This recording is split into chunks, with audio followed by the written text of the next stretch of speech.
video of our multi-video seller series, we shall look at contract negotiation.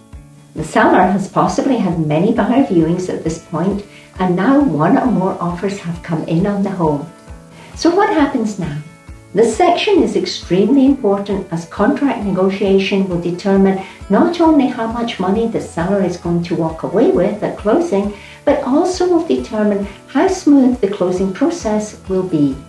Contract negotiation is the process by which two or more parties come to a legally binding agreement on the terms and conditions of the house sale and purchase.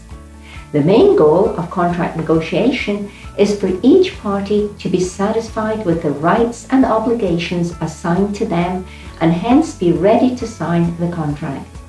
Here are 8 important facts about contract negotiation. Number 1. Contract types.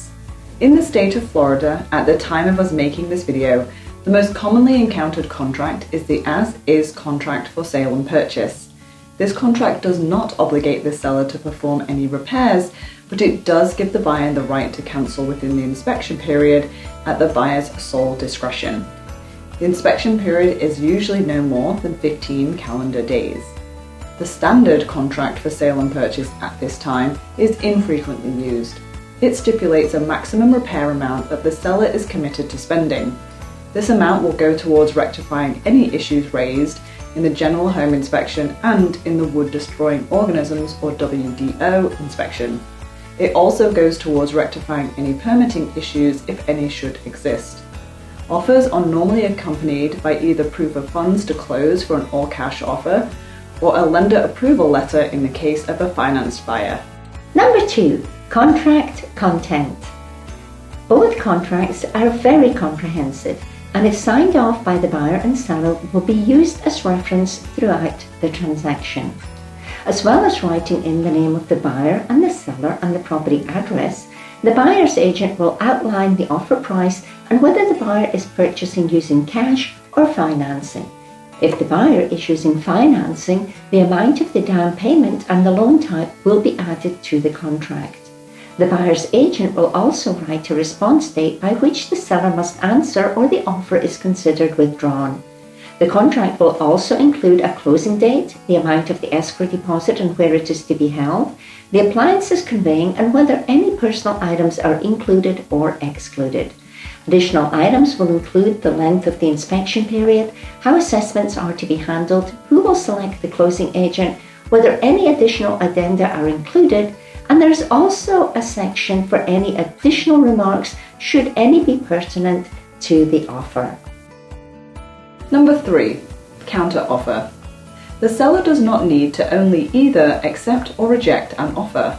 The seller may choose instead to counter certain terms of the offer. As well as countering the price, the seller may counter any other aspect of the offer which the seller would like to see altered. Normally, the buyer will then be given a deadline by which to respond to the counteroffer, or it will be considered withdrawn. Negotiating will continue between buyer and seller through their respective agents until either an impasse or a meeting of the minds is reached. If a meeting of the minds is reached, then the contract is signed off on by all parties. The transaction then begins its journey towards the closing. Number 4. Firming up the contract. The time of the negotiation is used by the listing agent to not only secure the highest price possible for the seller by perhaps playing one offer against another, but also to try to firm up the contract for the seller to make sure that the contract will stand the best possible chance of making it to the closing day. If the buyer is financing the purchase, then the listing agent will reach out to the buyer's lender to discuss the solidity of the buyer's financing and his ability to close on the transaction at the proposed price and within the proposed time frame.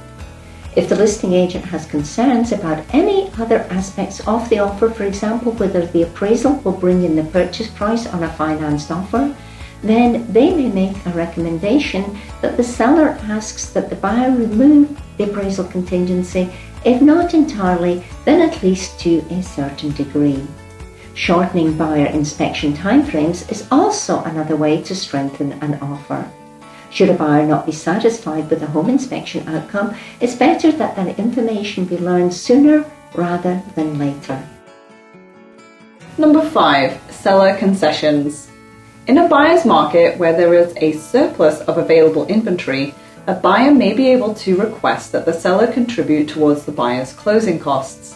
The maximum amount that a buyer can request as a contribution will depend on the buyer's loan type, as lenders have stipulations as to the contribution amounts. At the time of making this video, the maximum amount permissible varies from 3% to 9%, again, depending on the loan type. In a seller's market, it is unusual for a seller to agree to a contribution as, with many offers on the table, the seller can readily find an offer that is not requesting a contribution of this type. Number 6. Other stipulations. A contract may sometimes contain stipulations in the additional remarks section. For example, if the roof of the home is past its useful life, the buyer may stipulate that the seller replaces the roof before the closing date, or perhaps that the seller credits the buyer a certain amount towards a roof replacement. The same may apply for a flooring replacement or a credit towards new flooring. On a short-term rental vacation home, there may be a stipulation that future bookings will be honoured by the buyer. Number 7. Contract addenda. It is quite usual for an offer contract to have several addenda.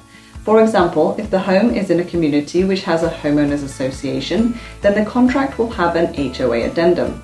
If the buyer is buying using one of the government loans, VA or FHA, then the contract will have a corresponding addendum disclosing this fact. Other addenda frequently encountered are an appraisal contingency addendum and a sale of buyer's own home contingency addendum. All addenda that are marked as being added to the main contract must be signed and/or initialed by both the buyer and the seller for there to be a contract in effect. Number 8. Multiple offers. The most common and most practical way of dealing with multiple offers is for the seller to instruct his or her agent to go back to all the agents for the offering buyers and have them ask the buyers if this is the buyer's highest and best offer. The highest obviously relates to price, but what is the meaning of best and how can a buyer better his or her offer? An offer can be made better by, for example, making the closing date more appealing to the seller if the seller wants a quicker close, shortening the inspection period, or removing an appraisal contingency if the buyer is purchasing using financing. Once these improved offers have been received, the seller can proceed to accept an offer so long as one is to his or her satisfaction. Thanks for watching, and make sure to check out the rest of the videos in this seller series.